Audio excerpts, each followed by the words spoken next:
In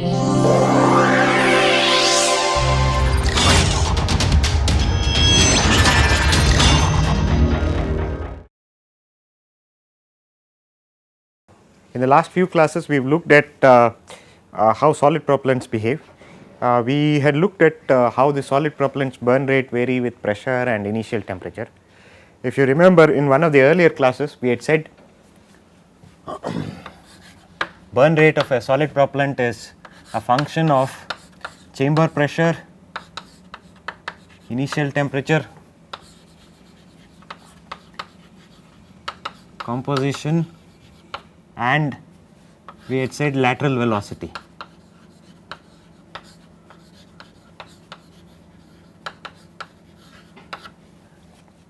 These were the four things that it depended on. We have till now seen all these three.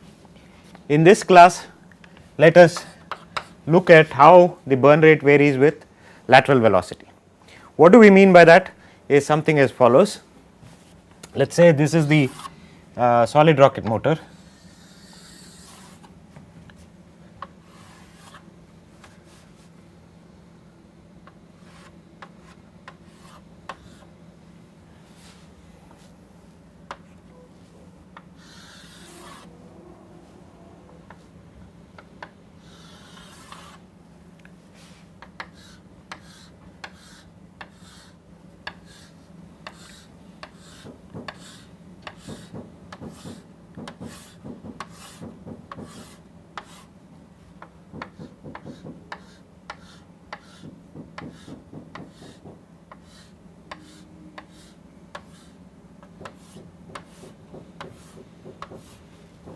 Right. If this is the solid rocket motor, if the burn rate from this point to this point varies because the flow rate in this direction is different from here to here, then we say it depends on lateral velocity, and this particular phenomena is called as erosive burn.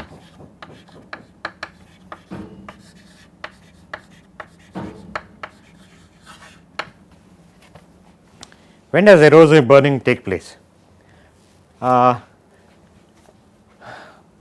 See, we understand that a rocket motor, there is a particular volume. Now, we always want to maximize the volume that is there in the motor, we want to fill it with propellant. When we do that, we end up making, let me call this as dP, port diameter, to this as dt, throat diameter. When we want to load more, invariably the port diameter becomes equal to the throat diameter.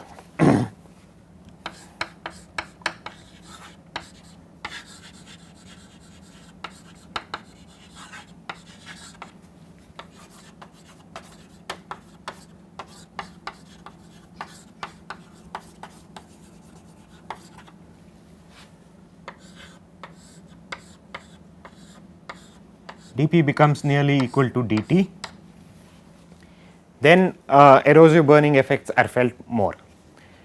Now, why does this happen is, if you look at what is happening from the head end to the nozzle end, there is continuous mass addition because of burning, right. So, mass is getting added here, and whatever mass gets added is also flowing through the port, and if you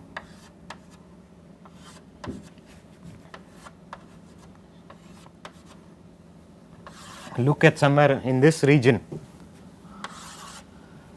the flow rate is very similar to what is going to the throat. So, the flow rates are very high. When the flow rates are very high, there is additional heat transfer because of convection, and due to which the burn rates in these portions could be higher, and that is known as erosive burning.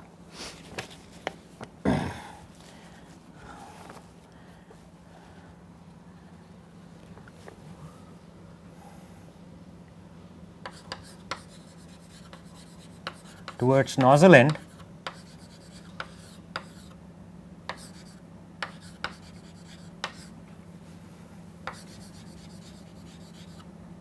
mass flux, that is mass flow rate per unit area, is large, and due to which there is, in addition to conduction, heat transfer, you will also have convective heat transfer,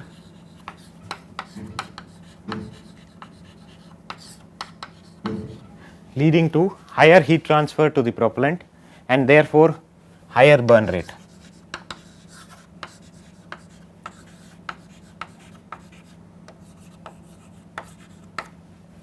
Right? What is the difference between conduction and convection? Here we are looking at, there is a flow in this direction and heat being transferred perpendicular to the flow direction. Why do we still call it convection? Because if you look at it, there is conduction that we had already seen earlier in the earlier classes, that conduction heat transfer is the reason for the propellant to burn. Now, in addition to that, we are saying there is convection. Now, the flow is in this direction, but there is an additional heat transfer because of the flow to the propellant. Why does this happen? If you look at any pipe flow problem, there is something called as boundary layer, and boundary layer thickness changes along the x direction.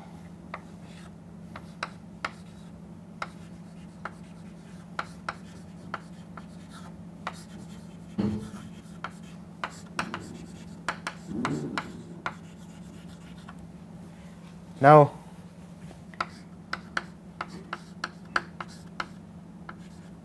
there is flow from left to right like this, and because of the flow there is a boundary layer that gets established, and depending on the thickness of this boundary layer, you will have, if the boundary layer thickness is small, you will have more to heat transfer. The boundary layer thickness is large, you will have less heat transfer by convection. Okay. This thickness of the boundary layer is determining the heat transfer, which is why it is called as convective heat transfer, because outside the boundary layer it is T infinity and this is T wall. If you have lesser thickness of the boundary layer, this gradient of T infinity minus T wall by delta will increase and you will have higher heat transfer. Now, if you come back here and look at this figure, what is happening? Because of mass addition, if I take sections like A, B, and let me call this as C. If I look at C, the mass flowing through this section is only this part of the propellant is contributed by this part of the propellant. So, there is very small mass flux through this region, but when you come to here, there is a much larger mass flux, and when you come here, there is an even larger mass flux. Okay. So, the mass flow rate from head end to nozzle end, or the mass flux, is increasing, right. Now, this boundary layer thickness delta is a function of Reynolds number. Delta goes as, or is a function of Reynolds number, and if you look at what Reynolds number is, Reynolds number, we can write it as 4 m dot by pi dp mu, where m dot is the mass flow rate, local mass flow rate,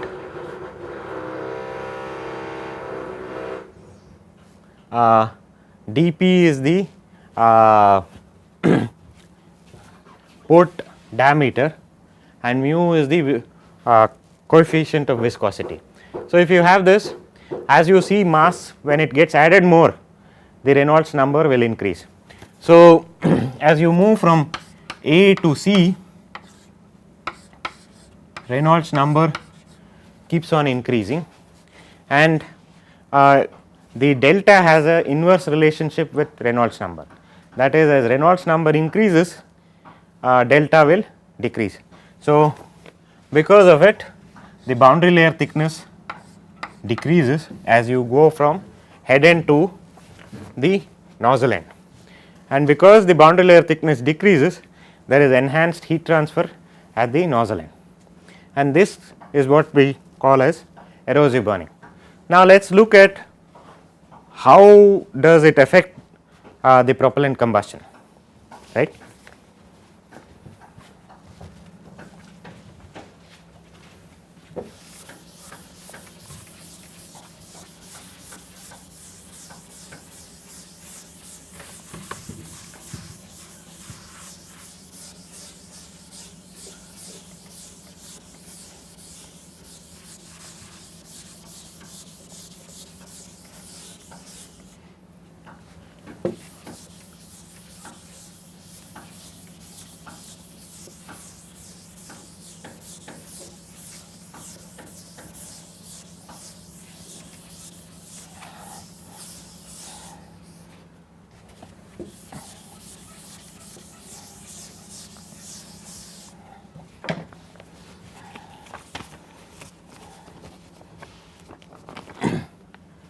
So, let us look at what happens if there is erosive burning.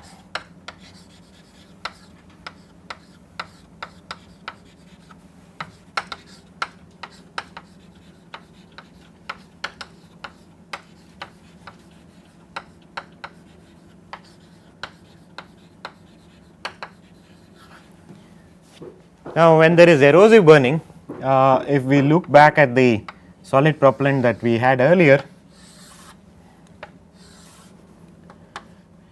and if I look at the case with erosive burning on the top surface without erosive burning on the bottom surface,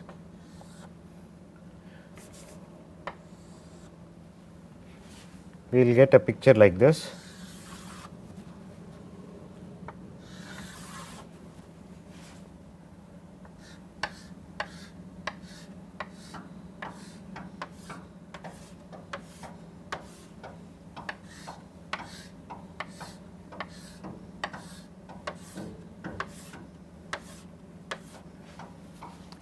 Now, I will take the top surface to be one wherein erosive burning is predominant. As the propellant burns up to some portion there will be uniform burn rate, and close to the nozzle end there is a higher burn rate. So, which means the burning will go in this fashion, whereas if we look at uniform burning, it will go in this fashion. Here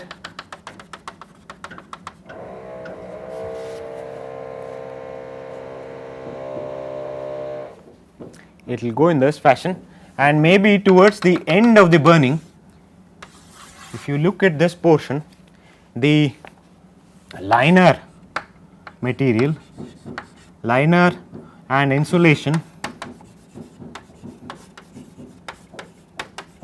and also motor casing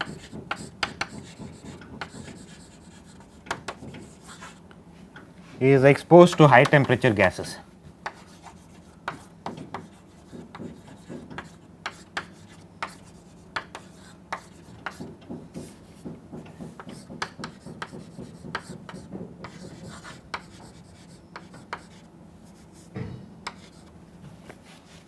And if it is exposed to high temperature gases, it could have a detrimental effect.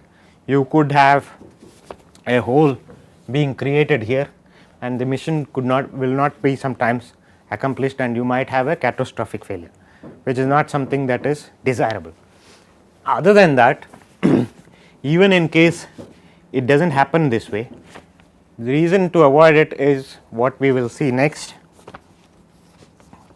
If you look at the pressure versus time curve,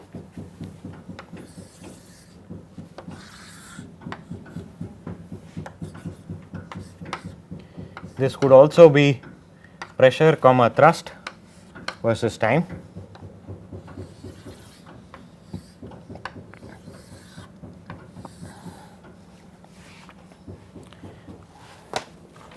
This is the line without erosive burning.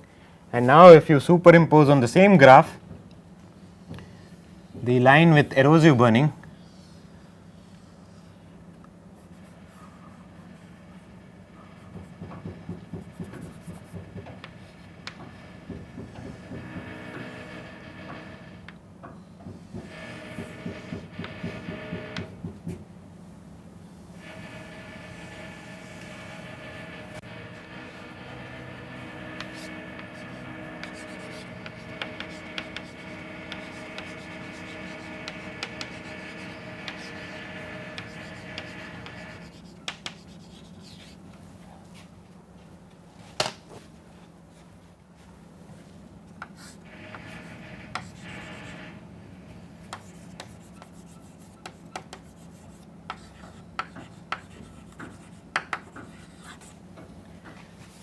see, if you look at the white line, that is the line without any erosive burning. The pressure initially increases and drops to its equilibrium pressure and then remains there, and the tail off is also very sharp, right. So, you have a very sharp tail off here, whereas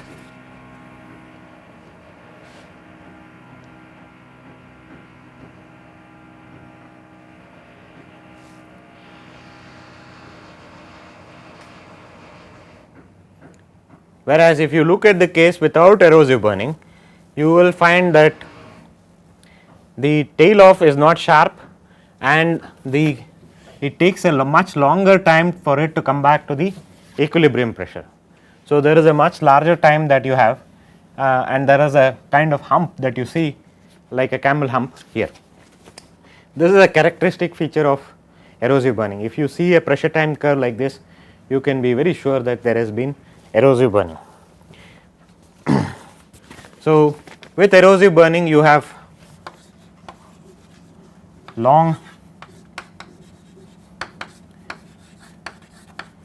tail off thrust, right, as seen here. Now, why is it so detrimental?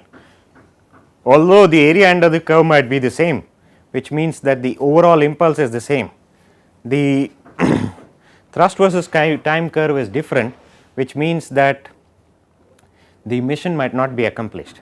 If the missile has to go to a certain distance, it might not go there because the thrust versus time curve is not actually followed. So, that is something that is not a desirable feature, and therefore, we want to have very little erosive burning as possible.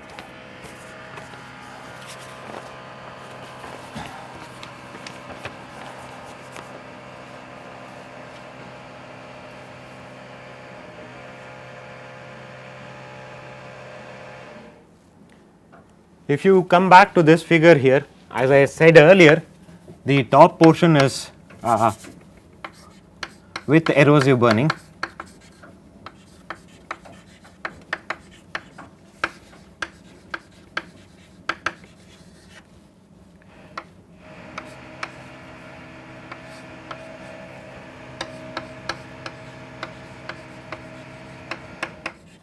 and the bottom portion is with no erosive burning.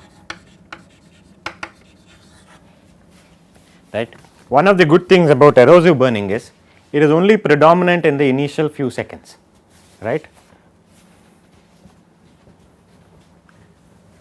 So, its effect is predominant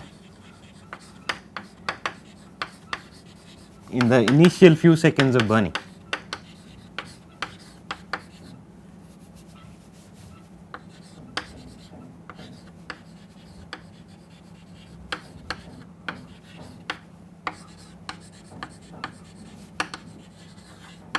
Why is that?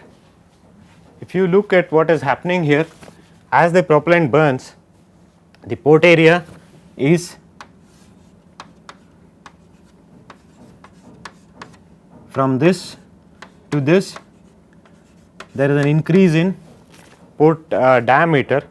So, the port area increases, the mass flux gets reduced, and because the mass flux gets reduced, the Reynolds numbers will become lower, and that could lead to lesser convective heat transfer, and therefore, the erosive effects will come down with increase in burn time.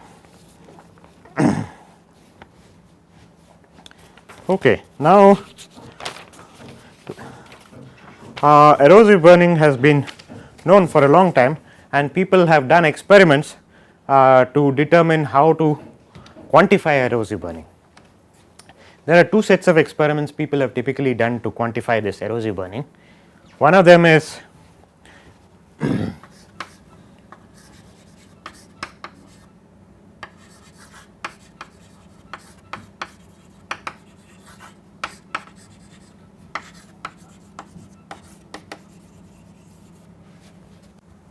photographing the surface. That is, if you have a quartz window here and if you have a 2-dimensional grain instead of a 3-dimensional grain, right, then you will be able to see how the port evolves with time if you take high speed photographs, and you will be able to make out that burning here is normal, whereas burning here is increased because of heat transfer.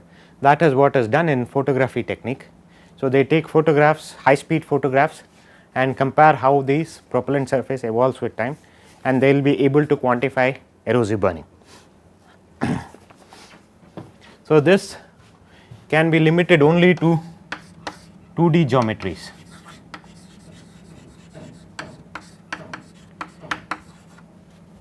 And there are X-ray techniques which allow us to even look at 3-dimensional geometries, right.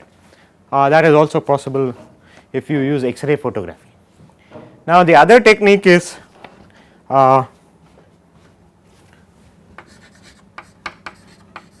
wire technique. That is, let us say we were looking at this cross section from this side,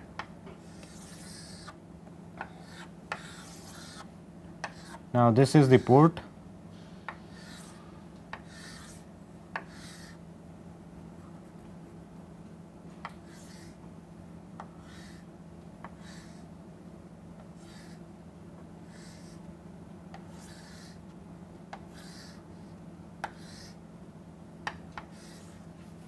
right. This is the port dP,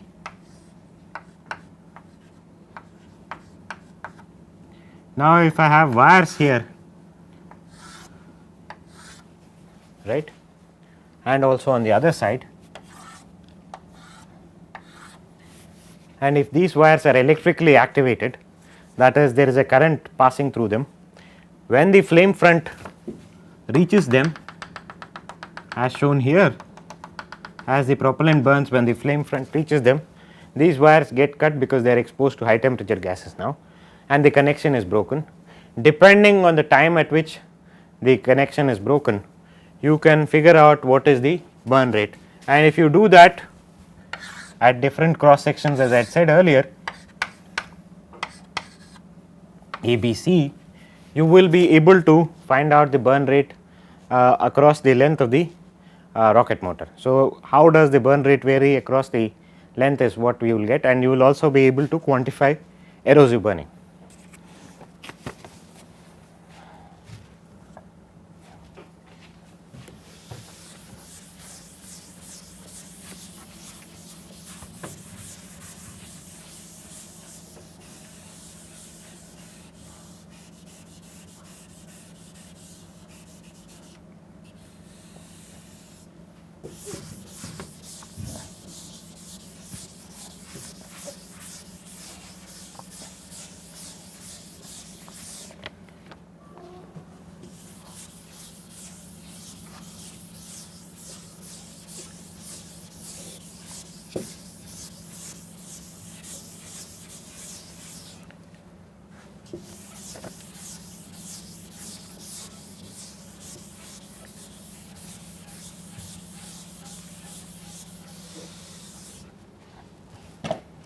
Now, let us spend the next few minutes trying to analyze if we can analytically predict the same.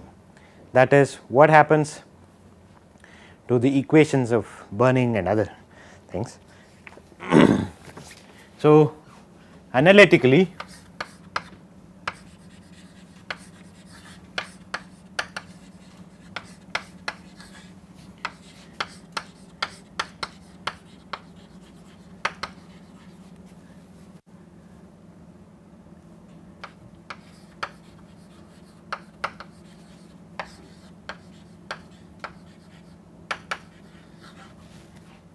AC work kada? AC. It's very hot.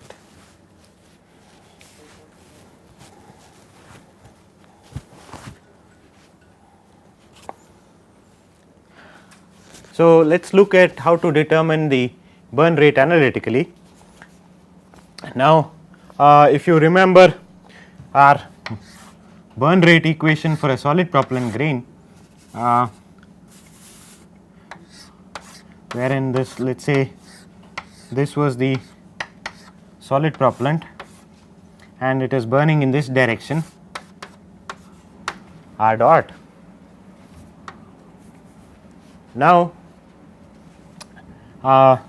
if you look at the temperature profile will be something like this, right. This is T infinity, Ts and T adiabatic, right. So, you have this kind of a situation. We had discussed this earlier. Now, if we do the heat balance at the surface, which we had also discussed some time earlier, you will get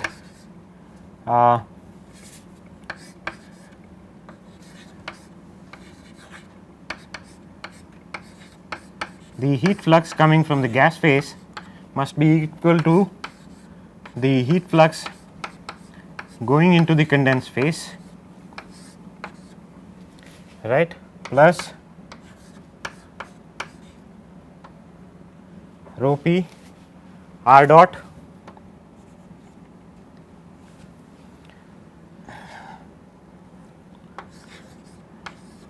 qs. Okay.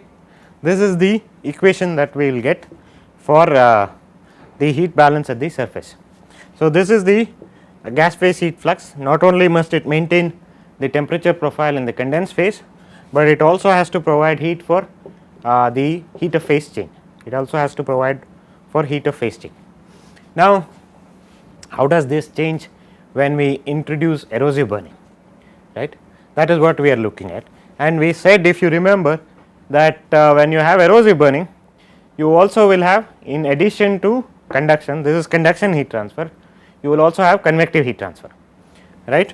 So, if I rewrite this expression and if I assume an analytical solution for this term, I will get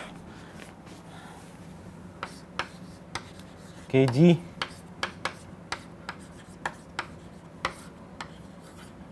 must be equal to rho p r dot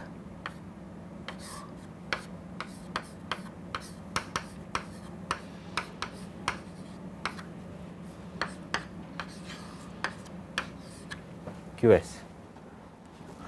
I can replace this term with the term that I have shown here. This is from the analytical solution of this equation, assuming that the flow is the heat transfer is in one dimension only and the heat transfer is steady. You can show that this term is equal to this term here. Now, if I look at this, from this I can get my burn rate expression as rho p r dot is equal to, let me call this as the non-erosive burn rate, right, because we need to make a distinction between erosive burning and non-erosive burning. So, I get for the non-erosive burning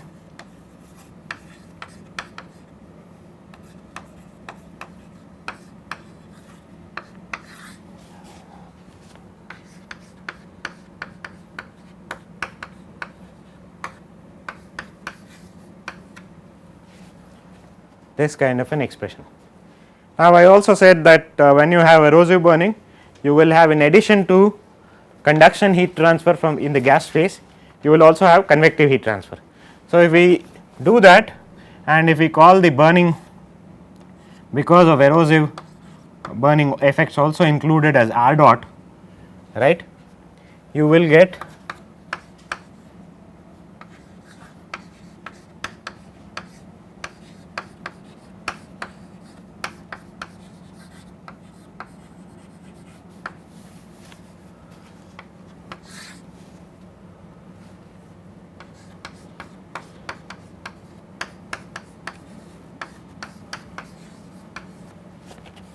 where R dot is nothing but R dot non-erosive indicated by Ne plus R dot erosive.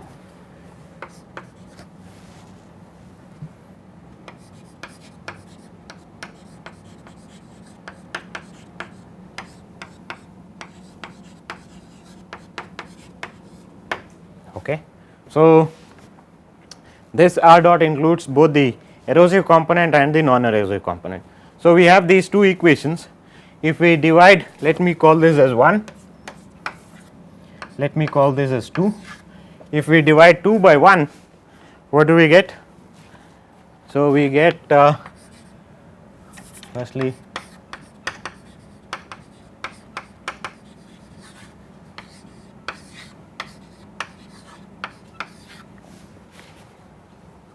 you get R dot by R dot non-erosive must be equal to these two terms will cancel each other out, these two terms will cancel each other out. So, we will get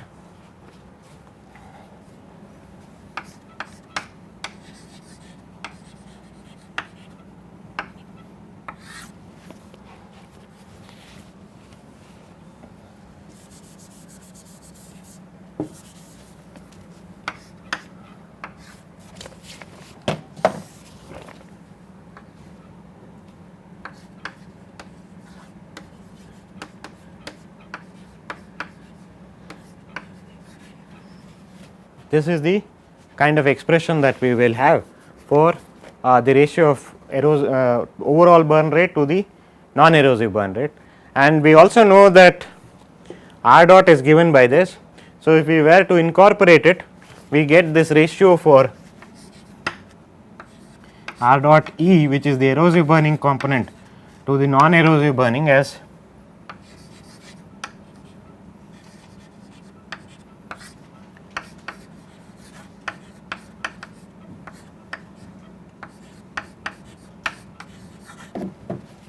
right. So, this is the expression that one gets connecting the erosive and the non-erosive burning rates, and you see that if Q convected is small or Q convected is nearly 0, then there is no erosive burning, right. Now, people have done a lot of experiments on erosive burning, and people have found out what are the effects of erosive burning with a high burn rate propellant, with a low burn rate propellant, what happens. Which do you expect will have higher,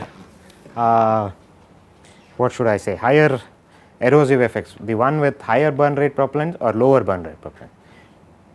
Which would you expect will have higher erosive effects, the high burn rate propellants or the low burn rate propellants? We will see that just now.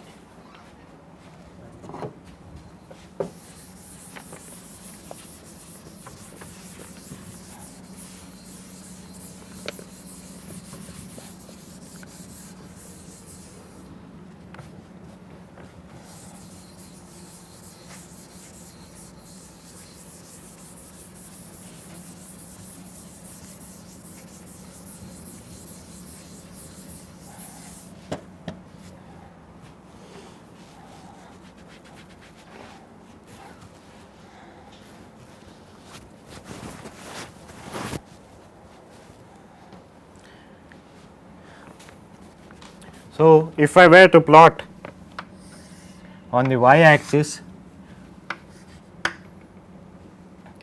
R dot by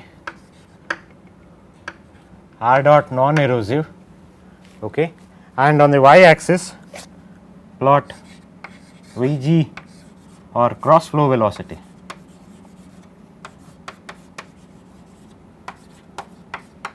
It is very easy to varying the velocities. So, people have done experiments by having different velocities flowing over a propellant cross section, then you get the increase or decrease in burn rate because of this. So, that is what you have on the x axis. This is in meters per second,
high R dot.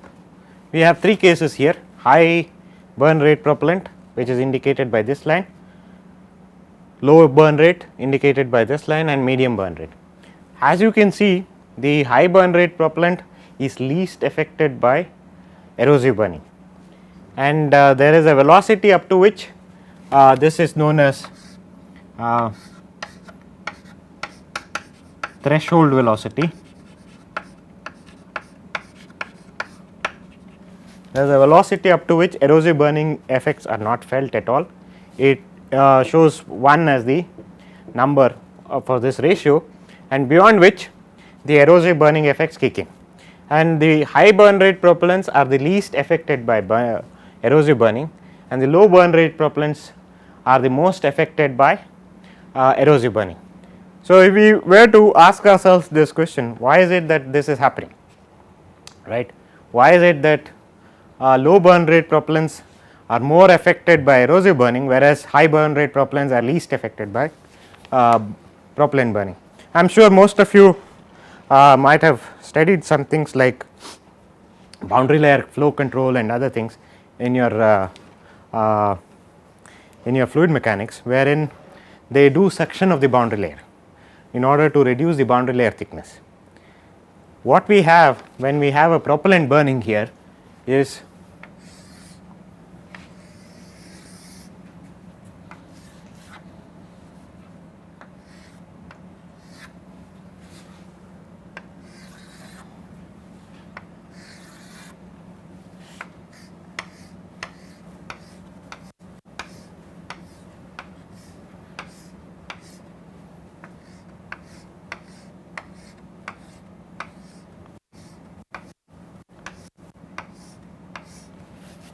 when you have the propellant burning, there is mass addition in this direction, or there is something known as blowing effect. That is, this tends to blow away the boundary layer.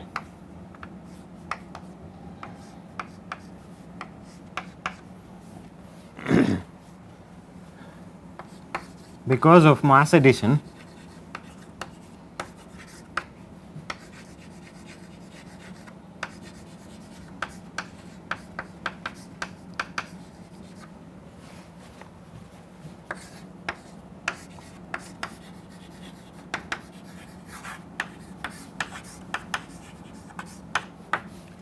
there is something known as blowing effect. That is the up to a certain threshold value. Now, if we see there is one blowing effect, then there is enhanced heat transfer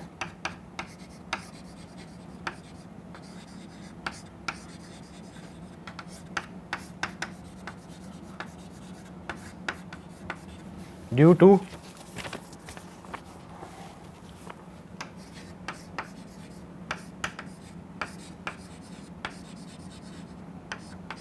reduction in boundary layer thickness.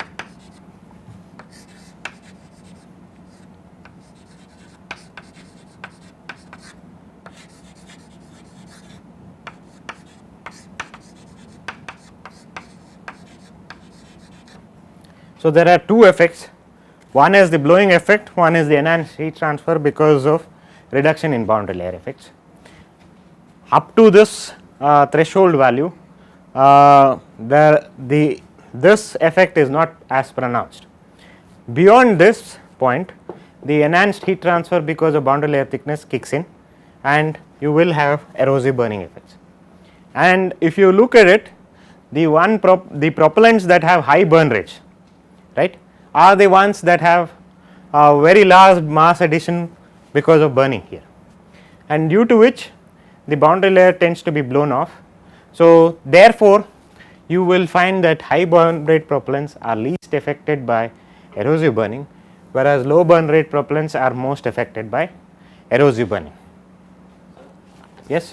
What are the ranges for low, medium and high burn rate? These are really something like low burn rate is somewhere around 4 mm per second. Then this is like 8 to 10 millimeters per second. Then this would be something like 15 to 20 millimeters per second, right. So, if you have very low burn rate, more effect of boundary layer, additional heat transfer because of boundary layer thickness reduction, and if you have high burn rate, least effect of that, right. Now, if you see this analysis, there was a lot of analysis like this done by a lot of people working across countries, and lots of groups worked on this, and they came up with such correlations.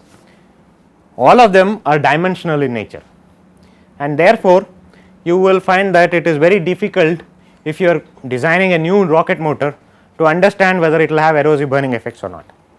What would be very useful for the industry would be if you can have a non-dimensional analysis, and then using that non-dimensional analysis, people can a priori predict whether it is going to have any erosive burning effect or not.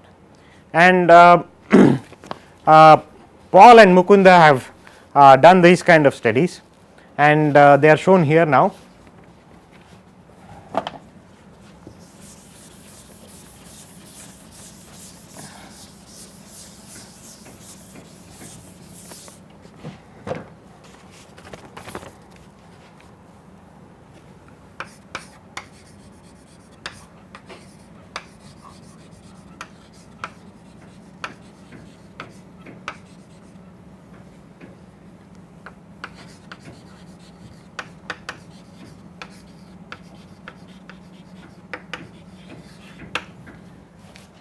What they did was they collected all the data that was available in the literature of experiments compiled by various groups, not just one group, but by various groups, and put them all together on a non-dimensional axis. And I will show you what the non-dimensional parameters were. They had a plot of R dot by R dot non-erosive versus G, and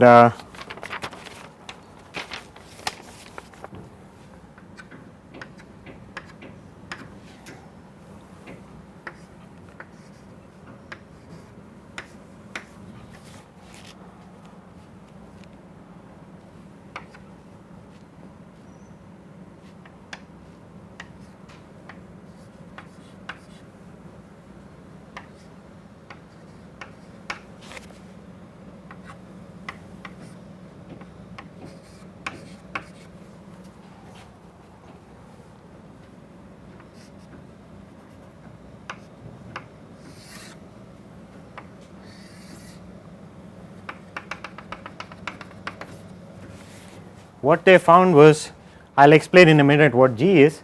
G is some non-dimensional parameter, and if they plot R dot versus R dot non-erosive burning versus G, they found that all the data of all the experiments that were conducted prior to this work fell in this range. That is, you have all the experimental points falling within this range, right. So, the curves here essentially captured all the experimental data, and they derived an expression for this dotted line here.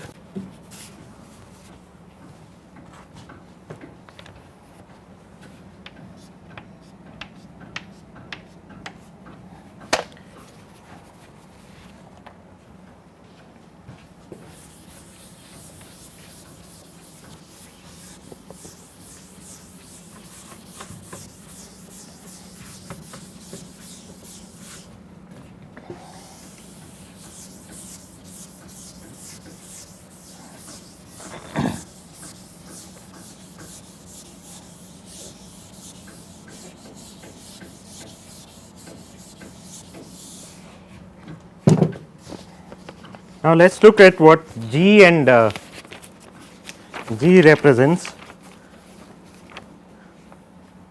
G is nothing but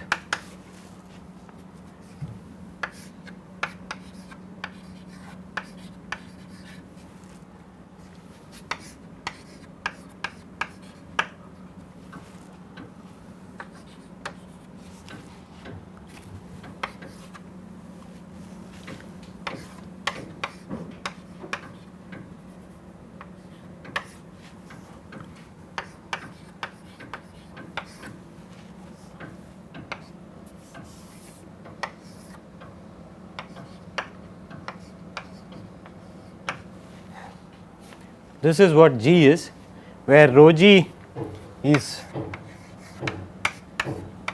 density of gases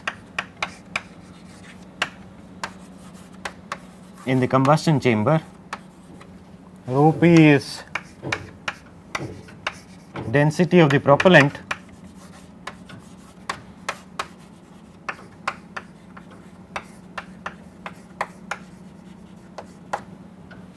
Vg is cross flow velocity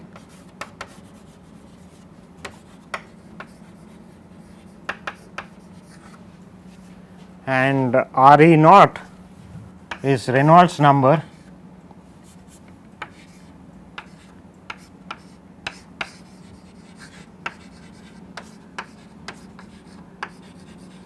which is given as rho P R dot Ne D naught, which is the initial diameter or the local port diameter. This is the D naught is the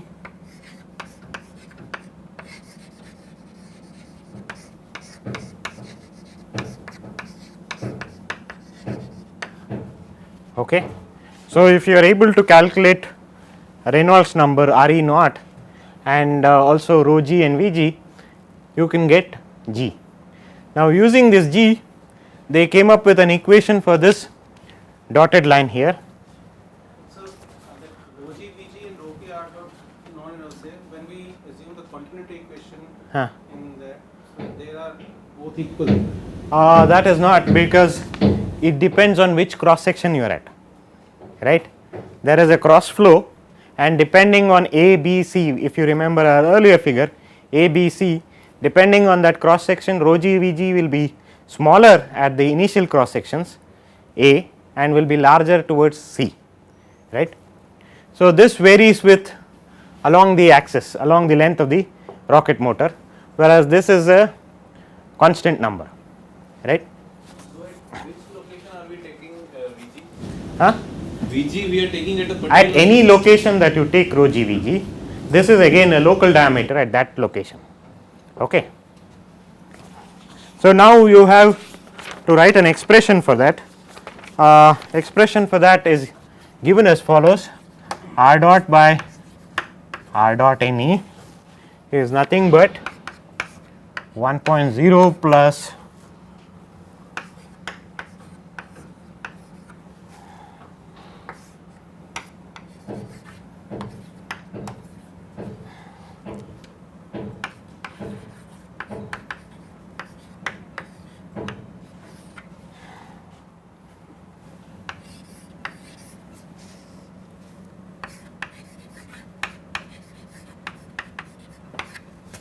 this h is a heavy sided function, right. What does a heavy sided function do? If G is less than GTH, it will be 0, which means that the equation will recover 1, right, and which represents this part, and if G is greater than the threshold value, then it will have a value of unity. So, this will have two values, 0 when G is less than GTH, which is nothing but G threshold, right, and 1 when G is greater than or equal to GTH. So, yeah, G threshold value is 35, GTH is equal to 35, that corresponds to this location here. Okay. So, if you have 35 as the threshold value, up to 35 this will be 0, this entire term will be 0. So, you will get 1, which represents this portion, and after that it represents this dotted line. Now, what are the implications of this? The implications of this are, irrespective, this is a non-dimensional analysis, hence it is very powerful, because for any motor that you design, you can get these numbers, and once you get these numbers you can find out whether there is erosive burning or not. You just have to look at this either this graph or use this equation and find out whether there will be erosive burning or not. So, the implications are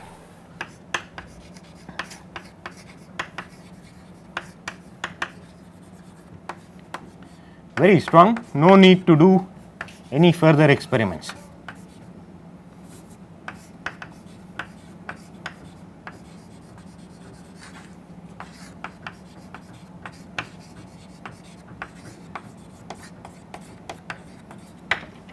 Okay.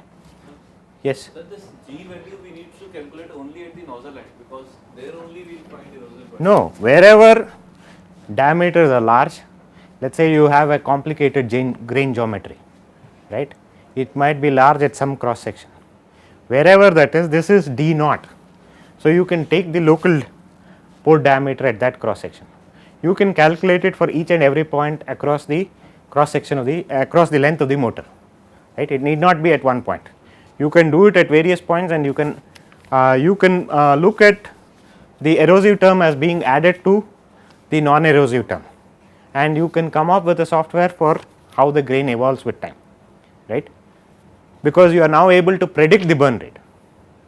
So, this is a very powerful tool because it gives the designer the freedom to use this and to come up with burn rates, prediction of burn rates even without doing any further experiments.